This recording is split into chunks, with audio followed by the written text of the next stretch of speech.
Hello guys, welcome back to my channel blue वांगचू motion. आज हम हमारी कहानी का चौथा पार्ट शुरू कर रहे हैं, तो चलिए इसे शुरू करते हैं। सभी क्लैन के डिसिपल लैंड क्लैन पहुंच चुके थे और अंदर भी जा चुके थे, पर जियांग क्लैन के डिसिपल अभी भी बाहर खड़े थे।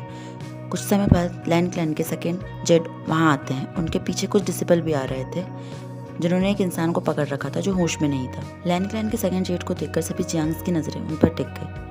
उनके थोड़ा आगे आते ही जियांग चैंग ने उन्हें वो करते हुए कहा, सेकेंड यंग मास्टर लैंड यांग मैंग के जियांग क्लैन के डिसिपल्स की तरफ से आपको प्रणाम।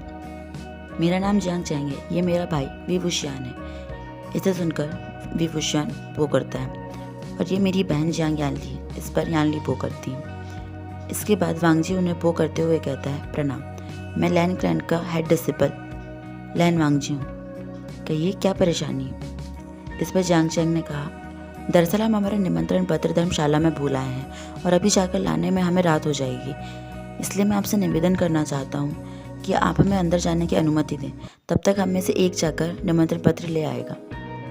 इसे सुनकर वांगजी ने कहा, बिना निमंत्रण पत्रों के आपको अंदर आने की अनुमति नहीं मिल पाएगी। इस पर वीइंग को बहुत गुस्सा आया और उसने इम्पेशेंट होते हुए कहा, आप ऐसा कैसे कह सकते हैं? हमने तो सुना था लैंड क्लैन बहुत ही नियमों से चलने वाला क्लैन है। क्या यही है आपके नियम कि अतिथियों को रात भर बाहर जंगलों में?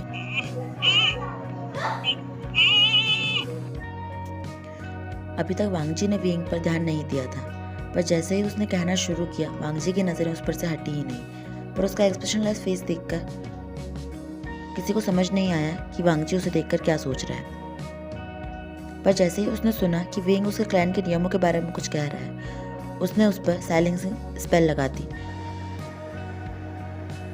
ताकि वो आगे क्लैंस के रूल्स के बारे में कुछ ना बोल पाए। और उसने सिर्फ इतना कहा, पत्र नहीं तो प्रवेश नहीं। ये कहकर वो वहाँ से चला गया और वीइंग बेबसी से मुंह बंद करके आवाज़ें निकालता रहा। वांगजी के चले जाने के बाद प्रवेश द्वार पर खड़े एक डिसिपल ने कहा, आप बोलने की कोशिश करना बंद करिए। सेकंड मास्टर लैंड ने आप पर साइलेंसिंग स्पेल लगा दी है। इसका असर कुछ देर में ख़त्म हो जाएगा, पर अभी आपको इसे सहना होगा। लैंड क्लैन के बाहर रात में अभी जियांग क्लैन के डिसिपल बाहर ही थे और वीइंग पत्र लेने गया था। यानली यहाँ से वहाँ घूम रही थी, वो काफ़ी परेशान हो रही थी। जियांग चैंग ने यानली को देखा, एक गर्म रोप निकालकर उसने उसके कंधों पर रख दिया। यानली का ध्यान चैंग की तरफ गया और उसने मुड़कर कहा, चैंग, वो कब तक लौटेगा? काफ़ी समय हो गया है। ये सुनकर जियांग चैंग ने कहा, शीजिए, आप परेशान मत होइए, वो जल्दी ही लौट आएगा। तभी वहाँ लैन वांगजी आया और उसने सभी से कहा कि वो अंदर चलें। इस पर जियांग चैंग ने पूछा, पर पत्र तो अभी तक आए नहीं। इस पर वांगजी ने अपनी कोल्ड टोन में सिर्फ इतना कहा कि लड़कियों के साथ इतनी रात में बाहर रहना सही नहीं होगा, और वो सभी को लेकर अंदर आ गया और सभी को उनका रूम दिखा दिया। उसने देखा कि उनके साथ वीइंग नहीं है, पर वो किसी से पूछ नहीं सकता।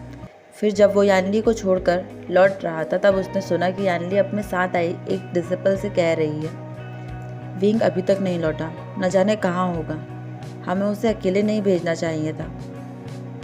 इस पर उस डिसिपल ने कहा, राजकुमारी, आप परेशान मत होइए, राजकुमार वीइंग समझदार हैं, वो आते ही होंगे। लैंड क्लैन में किसी और की बातें सुनना नियमों के खिलाफ था, इसलिए वो सिर्फ इतना ही सुनकर वहाँ से निकल गया। उसे ये सोचकर अच्छा नहीं लग रहा था कि उसकी वजह से वीइंग को इतनी रात को वापस इन तक जाना पड़ा। न जाने क्यों आज पहली बार उसे किसी की इतनी चिंता हो रही थी। वो ये समझ नहीं पा रहा था कि उसने आज सुबह वीइंग को देखकर अपने दिल में क्या महसूस किया। वो इसी सोच में घूमते हुए पहरा दे रहा था। तभी उसने देखा कि कोई लैंड क्लैन की दीवार फांद कर अंदर आ रहा है। इसे देखते ही वो उस तरफ गया। उसने देखा कि वीइंग एक क्वार्टर की छत पर बैठा है और उसके हाथ में एम्प्रेस स्मेल के 2 जार भी हैं। इसे देखते ही उसकी सारी चिंता गायब हो गई और उसे गुस्सा आ गया। उसने गुस्से में वीइंग से कहा, क्लाउड ड्रेसेस में रात के 9 बजे के बाद आना और अल्कोहल लाना मना है। इसे सुनकर वीइंग चौंक गया और उसने नीचे देखा तो वहाँ पे वांगजी खड़ा था। उसे देखकर वो थोड़ा डर गया, पर फिर भी उसने खुद को संभालते हुए कहा, आप यहाँ? आप इस समय यहाँ क्या कर रहे हैं? क्या आपको नींद नहीं आ रही? इस पर वांगजी फिर से थोड़ा गुस्से में ही बोला, मैंने कहा क्लाउड रिसर्च में रात में आना और अल्कोहल लाना और पीना दोनों मना है। यहाँ नीचे आओ और मेरे साथ अपनी पनिशमेंट लेने चलो। वांग जी की इतनी कठोर बातें सुनकर विंग ने कहा, आज मेरा यहाँ पहला दिन है और आप वैसे ही मुझे सुबह बिना वजह सज़ा दे चुके हैं और मेरी सिजिए भी बाहर नहीं है। मुझे लगा आप उन्हें अंदर ले आए होंगे, तो इसलिए मैं उनसे मिलने आया हूँ। आप मुझे बता दें कि वो यहाँ पर हैं या नहीं और मैं बाहर चला जाऊँगा और फिर सुबह आ जाऊँगा। आप चाहें तो एक जार भी ले सकते हैं, पर मैं सज़ा के लिए नहीं जाऊँगा। अब इसे सुनकर तो वांग जी को और गुस्सा आ गया और वो छत पर चढ़ गया और उसने तलवार निकालते हुए कहा, तुम आज ही यहाँ आए और आते ही 3 नियम तोड़ चुके हो। मेरे साथ अभी अंकल के पास चलो। इस पर वींग ने उसकी तलवार को अपनी तलवार जो अभी म्यान में ही थी उससे दूर करते हुए कहा, मैं अभी लड़ना नहीं चाहता। ये कहकर वो मुड़ने ही वाला था, तभी वांग जी ने उस पर अटैक कर दिया और वींग उससे बचने लगा। कुछ समय तो डिफेंड करके वींग थक गया और उसने अपने खुरापाती दिमाग में कुछ सोचा और वांग जी के पैर में अपने पैर से एक टक्कर मारी, जिससे वांग जी का बैलेंस बिगड़ गया और वो छत पर से गिर गया। वांग जी को देखकर वींग ने कहा, सेकंड मास्टर लैन, आप मार्शल आर्ट में बहुत अच्छे हैं, पर हम किसी और दिन लड़ेंगे। ये कहकर वो पलटा ही था और उसका भी पैर फिसल गया और वो भी वांग जी के बाजू में आकर गिर गया और उसके मुंह से एक दर्द भरी चीख निकल गई। वांग जी ने देखा और उसका हाथ पकड़कर बोला, लड़ते समय धोखा करना, 4th मिस्टेक। और फिर वो उसे खींचते हुए लैन कुरैन के रूम की तरफ ले गया। वांग जी रास्ते में सोच रहा था, आज पहली बार मैंने किसी को पकड़ा है और मुझे एनोइंग फील नहीं हो रहा। यही सोचते हुए वो लैन कुरैन के रूम की तरफ चला गया। लैन कुरैन के रूम वाला पार्ट पूरा अनटेम्ड की तरह ही है, जो आप लोगों ने देखा होगा, तो मैं उसे एक्सप्लेन नहीं करूँगी। आगे बढ़ते हैं। दूसरे दिन क्लास शुरू हुई, जिसमें पहले वो सभी अपना इंट्रोडक्शन देते हैं। इस बार वहाँ शिक्षा लेने के लिए नी क्लैन से ने हुसैन, जिन क्लैन से जिन जुशुन, जियांग क्लैन से वींग, जियांग चैंग, यानली और वैन क्लैन से वैन चिंग और वैन निंग आए हुए थे। वैन्स को कभी भी किसी भी क्लैन ने कोई अलग ट्रीटमेंट नहीं दिया, जिसका कारण लैन कुरैन ने। सभी का इंट्रोडक्शन हो चुका था और अब जियांग क्लैन के डिसिपल अपना इंट्रोडक्शन देने आते हैं और जियांग चैंग अपना इंट्रोडक्शन देते हुए वो करता है और कहता है, युनमक जियांग क्लैन से मैं जियांग चैंग अपने भाई वी वुशियान और बहन जियांग यानली समेत आपको प्रणाम करता हूँ। और फिर वो अपना गिफ्ट उन्हें देता है जो वो यंगमैंग से उनके लिए लाया था।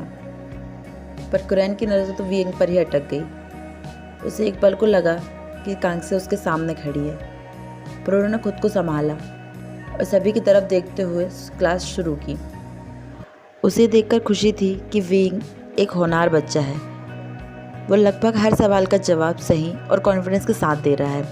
अब क्लास ख़त्म हुई और सभी बाहर गए। सभी जब बाहर जा रहे थे तभी वींग ने वांग जी को रोकते हुए कहा, लैन वांग जी रुकिए, कल मैं आपको सही से शुक्रिया भी नहीं कह पाया था। आपने मेरी बहन और भाई की कल इतनी मदद की, उसके लिए शुक्रिया। वांग जी ने बिल्कुल भी रूड बिहेव ना करने की कोशिश करते हुए कहा, मैंने तुम्हारा थैंक यू एक्सेप्ट कर लिया और अब मेरा पीछा करना बंद करो और अपना काम करो। ये कहकर वो वहाँ से चला गया। वींग वही मुंह बनाकर खड़ा रहा। न जाने क्यों वांग जी का ऐसे वहाँ से चला जाना उसे अच्छा नहीं लगा। इस तरह वांग जी का हाल भी कुछ ठीक नहीं था। वो जिंगशी में अपने बेड पर अपने दिल पर हाथ रखकर बैठा था। वो अपनी ही बॉडी को समझ नहीं पा रहा था। इससे पहले वो हर हालत में खुद पर कंट्रोल कर लिया करता था, पर आज वो अपने दिल की धड़कनों को कम नहीं कर पा रहा था। पर अब उसने सोच लिया कि वो वींग से दूर रहेगा और उसकी किसी भी बातों में नहीं आएगा। सिर्फ 1 साल की ही तो बात है, फिर वो यहाँ से चला जाएगा और फिर शायद वो कभी नहीं मिलेगा। सब कुछ सही चल रहा था। उनके दिन ऐसे ही बीते जा रहे थे। फिर एक दिन क्लास में किसी सवाल का आंसर देते समय वींग ने डेमोनिक कल्टीवेशन के सपोर्ट में कुछ कह दिया, जिसे सुनकर लैन कुरैन बहुत ही गुस्सा हो गए और उन्होंने उसे रूल्स कॉपी करने की पनिशमेंट दे दी, जिसका इंचार्ज उन्होंने वांग जी को बनाया। तो अब क्लास ख़त्म होने के बाद वो दोनों लाइब्रेरी में थे। वींग रूल्स कॉपी कर रहा था और वांग जी एक बुक पढ़ रहा था। पर अब वींग लिख लिख कर परेशान हो गया था, तो उसने वांग जी को परेशान करने का सोचा। उतने में वांग जी एक दूसरी बुक लेने के लिए अपनी सीट से उठा और बुक शेल्फ की तरफ गया। उसके पीछे वींग भी आ गया। वांग जी अपने लिए एक बुक ढूंढ रहा था, तभी विंग ने उसके बहुत पास आकर उसके कान में बोला, सेकंड मास्टर लैंड, आप कौन सी बुक ढूंढ रहे हैं? अचानक अपने इतने करीब किसी की आवाज़ सुनकर वांगजी चौंक गया और वो जल्दी से पीछे मुड़ गया। उसके पीछे मुड़ते ही विंग का थोड़ा बैलेंस बिगड़ गया। वो गिरने ही वाला था, तभी वांगजी ने उसे पकड़ लिया और उसे अपनी तरफ खींच लिया। वांगजी का हाथ विंग की कमर पर था और इन दोनों में कोई डिस्टेंस नहीं था। ये दूसरी बार है जब वांगजी ने किसी अनजान को छुआ है, और वो भी एक ही इंसान को। इस वक्त दोनों की ही आंखें बंद थी और वो दोनों ही एक दूसरे की बढ़ी हुई धड़कन और सांसों को फील कर रहे थे। उन दोनों के करीब आते ही वो दोनों ही अपने अंदर कुछ पूरा होता सा फील कर रहे थे, पर दोनों ही उसे समझ नहीं पा रहे थे। अब वांगजी ने अपनी आंखें खोली और उसने विंग को देखा, जो उसकी बाहों में अपनी आंखों को बंद करके उसके इतने करीब खड़ा था।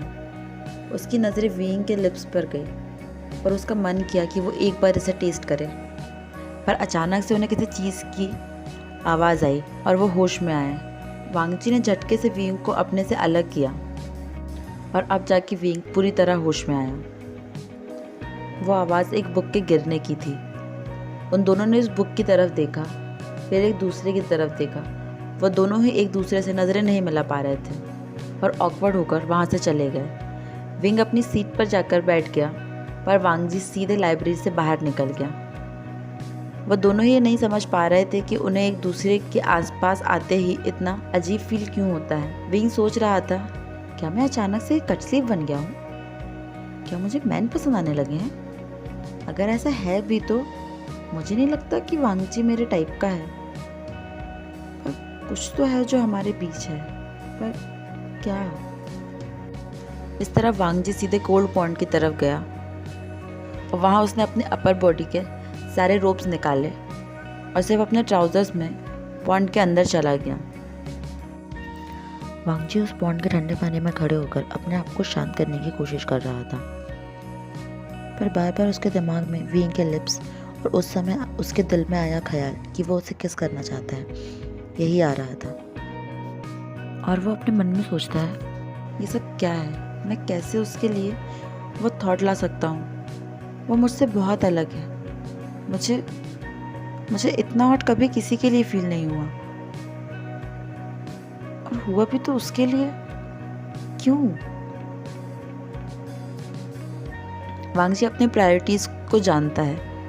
उसे पता है कि उसे मेंस में इंटरेस्ट है, पर इससे पहले उसे कभी भी किसी इंसान के लिए ऐसा फील नहीं हुआ जो उसे आज विंग के लिए फील हुआ। इसलिए वो खुद को संभाल नहीं पा रहा। अब वांगजी ने डिसाइड किया कि वो विंग के आसपास नहीं रहेगा और उससे बात भी नहीं करेगा, पर विंग अपनी फीलिंग को समझना चाहता था, इसलिए वो हमेशा वांगजी का पीछा किया करता था और वांगजी उससे दूर जाने की कोशिश किया करता था। पर उसे अच्छा लगता है जब भी विंग उसका पीछा करते हुए कहता है, सेकंड मास्टर लैंड, क्या आपको इस पुअर डिसिपल पर तरस नहीं आता जो आप मुझे अपने पीछे क्यों भगाते रहते हैं? मेरे लिए रुकिए, मुझे आपसे बात करनी है, या ऐसा और कुछ भी, जो भी वो कहता है। पर वांगजी नहीं रुकता था और उससे बात नहीं करता था। वांगजी को इस बात का डर था कि अगर विंग ने उससे उसके कट स्लीव होने के बारे में पूछा या वांगजी के उसके लिए फीलिंग्स के बारे में पूछा तो वो क्या जवाब देगा, या अगर उसने उसे कट स्लीव होने के लिए इंसल्ट किया तो वो उसे कैसे फेस करेगा। कोई और अगर उससे कुछ कहे तो शायद उसे कोई फ़र्क नहीं पड़ेगा, पर वो विंग से अपने लिए कुछ इंसल्टिंग सुनना टॉलरेट नहीं कर पाएगा और वो अपनी इस फीलिंग को समझ नहीं पा रहा है। वो क्यों विंग के लिए इतना अलग फील करता है, क्यों किसी और की बातों से उसे फ़र्क नहीं पड़ता, लेकिन विंग उसके बारे में क्या सोचता है क्या नहीं सोचता, इससे उसे फ़र्क पड़ता है। ये सब चल ही रहा था, तभी एक दिन उन्हें ईलिंग के तालाब में वाटर गोस्ट होने की खबर लगती है, जिसके लिए वांगजी और सेचन ईलिंग के लिए निकल रहे थे। जब विंग और जियांग चैंग को ये पता चला तो वो लोग भी वहाँ जाने के लिए उनके पास आए और जियांग चैंग ने वो करते हुए कहा, प्रणाम जेबुजन, प्रणाम अंगोचन, हमें पता चला है कि आप ईलिंग में वाटर कोस्ट की तहकीकात करने के लिए जा रहे हैं। हम तालाबों के क्लैन से हैं, अगर आप हमें ले जाएंगे तो हम आपकी काफ़ी मदद कर पाएंगे। इस बात पर विंग ने हामी भरी और बोला, हमने युनमंग में काफ़ी बार वाटर कोस्ट का सामना किया है, हम आपके काम आ सकते हैं। और अभी तो महागुरु लैन कुरैन भी यहाँ नहीं है, तो पढ़ाई का भी नुकसान नहीं होगा। इस पर वांगजी ने तुरंत ही कहा, कोई ज़रूरत नहीं है। पर सिचन ने वांगजी को शांत करते हुए कहा, अगर आप आना चाहते हैं तो आप आ सकते हैं। मुझे उम्मीद है आपका एक्सपीरियंस हमारे काम आएगा। इस पर दोनों जियांग राजकुमार नोट करते हैं और तभी वहाँ वैनचिंग और वैननिंग भी आ जाते हैं और वो करते हुए कहते हैं, आप लोग हंटिंग के लिए जा रहे हैं। हंटिंग में आप लोग को चोट लग सकती है।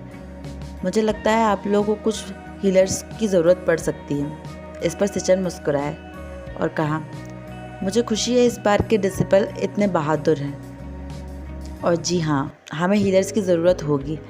आप हमारे साथ चल सकती हैं। ये कहकर वांगजी और सिचन आगे बढ़े और सिचन वांगजी से मुस्कुराते हुए कहते हैं, मैं जानता हूँ तुम चाहते थे कि चिल्डे भी हमारे साथ चले। और ये कहकर वो बिना वांगजी का वेट किए आगे बढ़ जाते हैं और वांगजी कुछ समय के लिए वहीं खड़ा रह जाता है, पर फिर वो भी आगे बढ़ता है और उसके पीछे सभी आने लगते हैं। पूरे रास्ते विंग वांगजी को परेशान करने का कोई मौका नहीं छोड़ रहा था, पर वांगजी उसे सिर्फ इग्नोर कर रहा था।